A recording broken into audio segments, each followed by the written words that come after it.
Hello friends, this is Team Super Simplified, and in our current affairs series today we will discuss international remittances. So let us get started. So what is this term international remittance mean?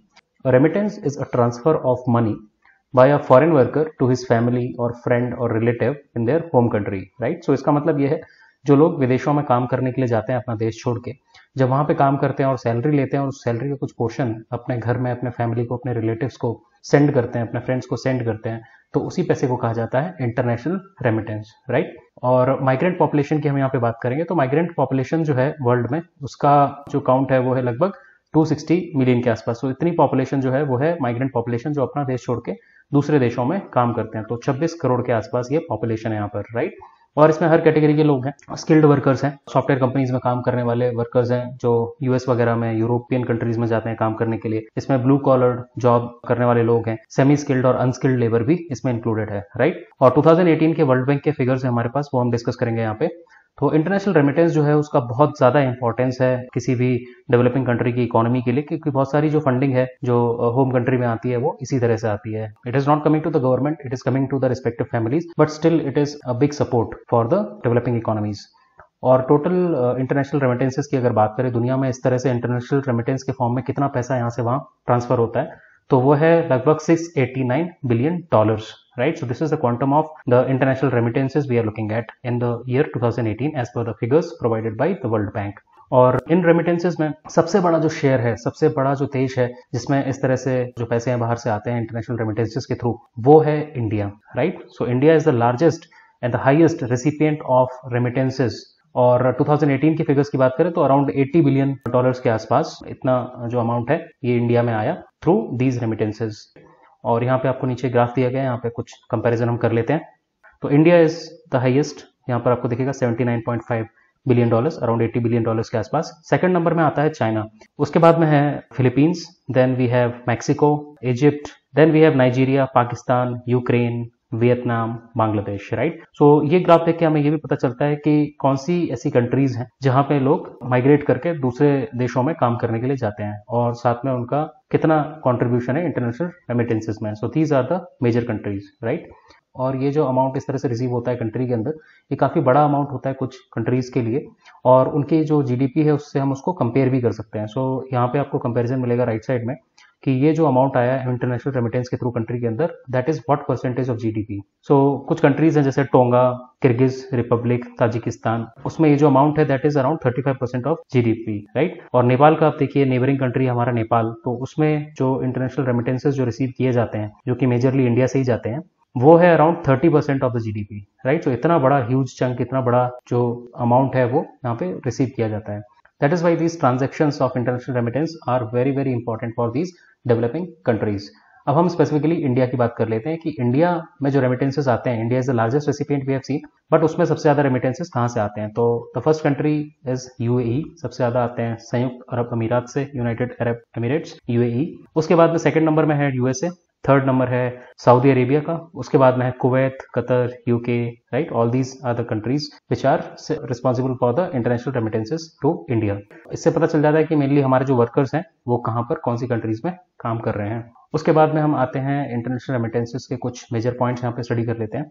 So top sources जो हैं India में वो है UAE, USA, Saudi Arabia, this we have seen. And what are the top destinations of remittances from India? Like Indian people are going outside and sending money from there. Similarly, people are coming to India also from other countries and they are working here and then they are sending money back to their home countries. तो उसमें सबसे आगे है बांग्लादेश। बांग्लादेशी लोग जो India में आते हैं, काम करते हैं और पैसा वापस बांग्लादेश भेजते हैं, तो टॉप कंट्री है बांग्लादेश। उसके बाद में नेपाल है, उसके बाद में है तीसरे नंबर पर Sri Lanka, right. So mainly these populations are coming and working in India. And Kerala जो है वो लार्जेस्ट रिसीवर है इंटरनेशनल रेमिटेंसेस का इंडिया के अंदर। और 2018 के फिगर की बात करें तो around ₹85,000 crore was received through remittances in Kerala. Second number पे आता है नाम महाराष्ट्र का और तीसरे नंबर पे आता है Karnataka, right. So these are the major states in India which are receiving international remittances, okay.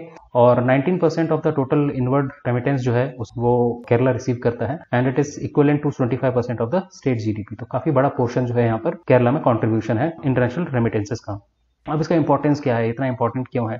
First importance इसकी ये है कि it is a major source of foreign exchange. और फॉरेन एक्सचेंज किस तरह से, बिकॉज जब दूसरे कंट्री से कोई पैसा भेजता है तो वो फॉरेन करेंसी में होता है, और जब वो इंडिया में आता है तो इंडियन जो बैंक्स हैं वो रेमिट करते हैं INR के फॉर्म में। तो इस तरह से बैंक्स के पास फॉरेन एक्सचेंज आता है धीरे धीरे, राइट। और इस फॉरेन एक्सचेंज की बहुत ज़्यादा इंपॉर्टेंस है, बिकॉज इंडिया की अगर हम बात करें स्पेसिफिकली, तो हमारा जो इम्पोर्ट है वो हमारे एक्सपोर्ट से ज़्यादा है। इस वजह से हमें अपना इम्पोर्ट को फंड करने के लिए डॉलर्स खरीदने पड़ते हैं। That is why we need to fund this current account deficit foreign dollars, right. So उसको फंड करने के लिए फॉरेन एक्सचेंज जो इस तरह से इकट्ठा होता है वो काफ़ी इंपॉर्टेंट होता है। दूसरी इंपॉर्टेंट चीज़ जो है वो ये है कि बहुत सारी जो फैमिलीज हैं वो इस तरह से सपोर्टेड होती हैं, उनका जो लाइवलीहुड है, उनकी जो बेसिक नीड्स हैं वो इस तरह से सपोर्ट होती हैं, राइट। सो गवर्नमेंट के ऊपर प्रेशर कम होता है टू सपोर्ट दीज फैमिलीज। उसके बाद में पॉवर्टी एलिवेशन होता है, प्रॉस्पेरिटी कहीं ना कहीं बढ़ती है इस तरीके से जब बाहर से पैसे जो है वो कंट्री में आते हैं, राइट।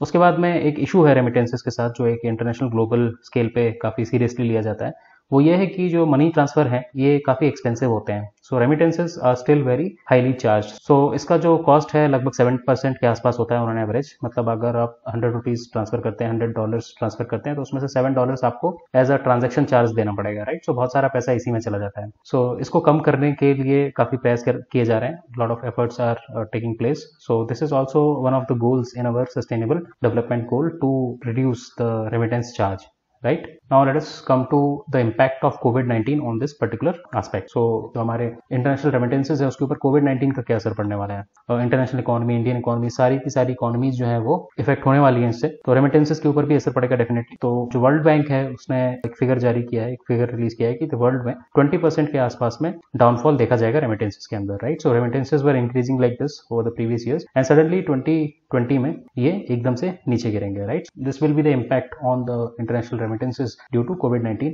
पैंडेमिक। सो बेसिकली क्या होगा कि जॉब लॉसेस होंगे। जिन कंट्रीज में लोग काम करने गए हुए हैं वहाँ पे उन कंट्रीज की इकोनॉमीज जब हिट होंगी तो वहाँ पे जॉब लॉस होगा। अगर जॉब लॉस नहीं भी होता है तो उनकी जो सैलरीज हैं वो डिक्लाइन करेंगी, राइट। सैलरीज में ग्रोथ नहीं होगा या फिर उनको अपनी सैलरी में कट देखने को मिलेगा। तो because of these reasons they will be sending less remittances to India. तो रेमिटेंसेज में डिप आएगा। ऊपर से क्या है कि हमने देखा कि UAE और Saudi Arabia, these are the 2 countries which are sending maximum remittances to India. इस वजह से जब क्रूड ऑयल के जो प्राइसेस हम देख रहे हैं करंटली फॉल हो रहे हैं, अगर ऐसे ही चलता रहा तो इससे रेमिटेंसेज डेफिनेटली हिट करेंगे, बिकॉज ये जो कंट्रीज हैं इनकी economy mainly crude oil export के ऊपर डिपेंडेंट है, राइट। सो वर्ल्ड बैंक की जो फिगर है उन्होंने एस्टिमेट किया है कि 22% फॉल जो है वो होगा साउथ एशिया के लिए, जिसमें इंडिया भी आता है, और वर्ल्ड में ओवरऑल इम्पैक्ट देखा जाए तो 20% के आसपास का रहेगा। You can see in this particular infographic. और जो लोकल गवर्नमेंट्स हैं, जो होम कंट्री की जो गवर्नमेंट्स हैं, उनके लिए काफी प्रॉब्लम रहेगा, बिकॉज बहुत सारे लोगों का जॉब लॉस होगा, वो इंडिया में वापस आएंगे। तो उनका जो रिहेबिलिटेशन है, उनको दूसरा जॉब प्रोवाइड करना, उनकी फैमिली का टेक केयर करना, तो ये सारी चीजें बहुत ज्यादा एक इशू क्रिएट कर सकते हैं। और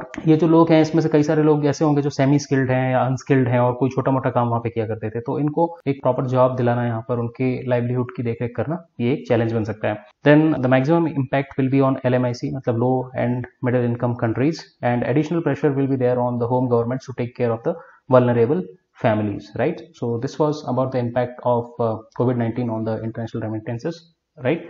So that's all guys, that's all for today. We'll see you soon with another lecture. Till then, take care, bye bye, and prepare well.